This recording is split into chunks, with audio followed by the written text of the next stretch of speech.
ওম শান্তি। আজকের এই মুরলী মন্থনে সকল রুহানি ভাই বোনদের অনেক অনেক স্বাগত। চলুন আজকের এই জ্ঞানের সাগরে আমরা সবাই মিলে ডুব দিই আর দেখি কি কি অমূল্য রত্ন আমাদের জন্য অপেক্ষা করছে। আজকের মুরলীতে বাবা এমন একটা কথা বলেছেন যা আমাদের ভাবনাচিন্তার জগৎকে একবারে নাড়িয়ে দিয়েছে। মানে আমরা সাধারণত কি ভাবি যে পরমাত্মা হয়তো এই বিশ্বনাটকের একজন সাইলেন্ট দর্শক বা সাক্ষী, তাই না? কিন্তু না, বাবা আজ নিজেকে এই নাটকের নম্বর 1 অভিনেতা হিসাবে পরিচয় করিয়েছেন। ব্যাপারটা একটু ভাবুন তো, তিনি কিন্তু সারাক্ষণ স্টেজে থাকেন না।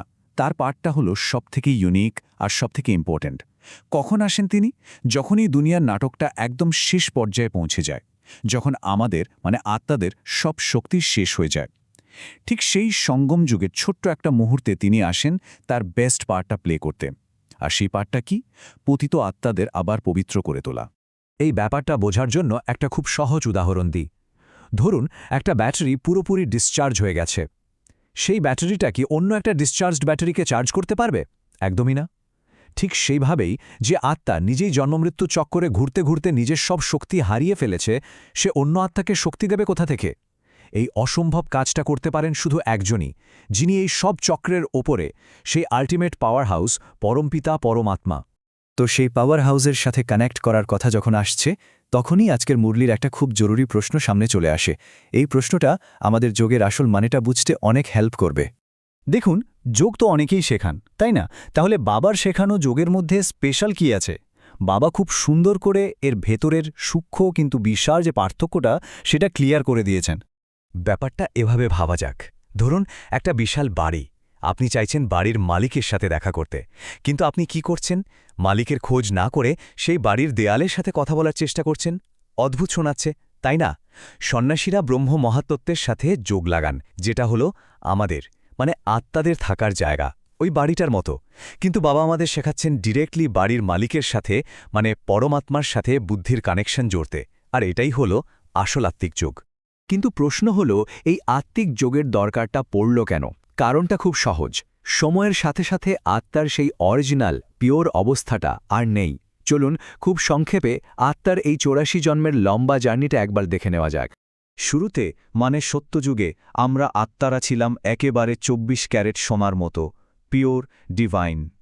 তারপর ত্রেতাযুগ গেল, দাপর যুগ গেল, আর কলিযুগের শেষে আস্তে আস্তে আমাদের মধ্যে কাম, ক্রোধ, লোভ এই সব বিকারগুলো খাদের মতো মিশে গেল। এখনকার অবস্থাটা কেমন? ঠিক যেন মরচে পড়া লোহা। আমাদের সেই আসল যে গ্লো, সেটাই হারিয়ে গেছে। আর এই মরচেটাকেই পরিষ্কার করার জন্য দরকার রাজযোগের আগুন।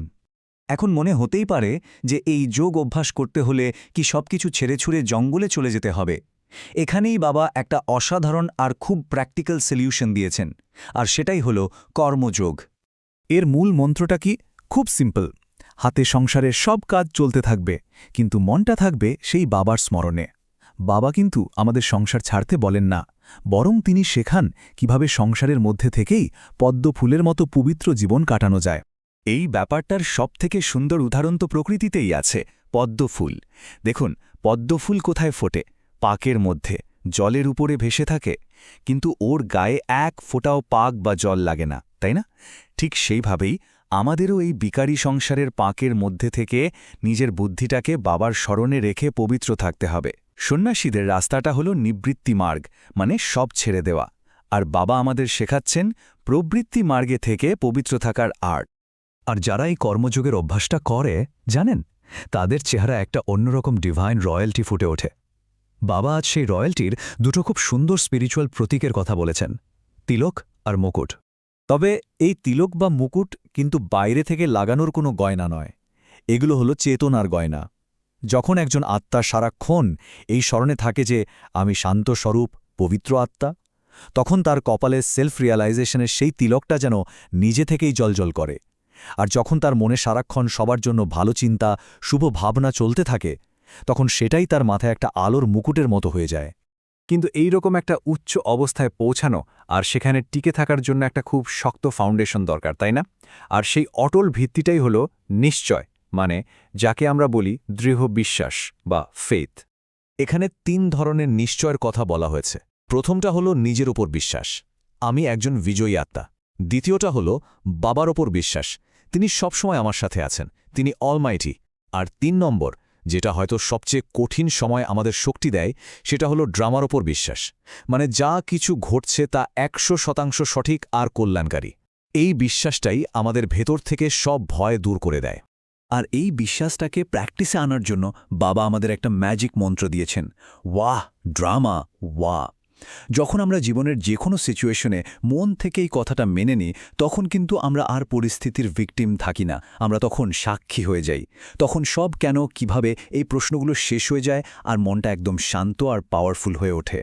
চলুন আজকের আলোচনা শেষে আমরা সবাই নিজেকে এই একটা প্রশ্ন করি।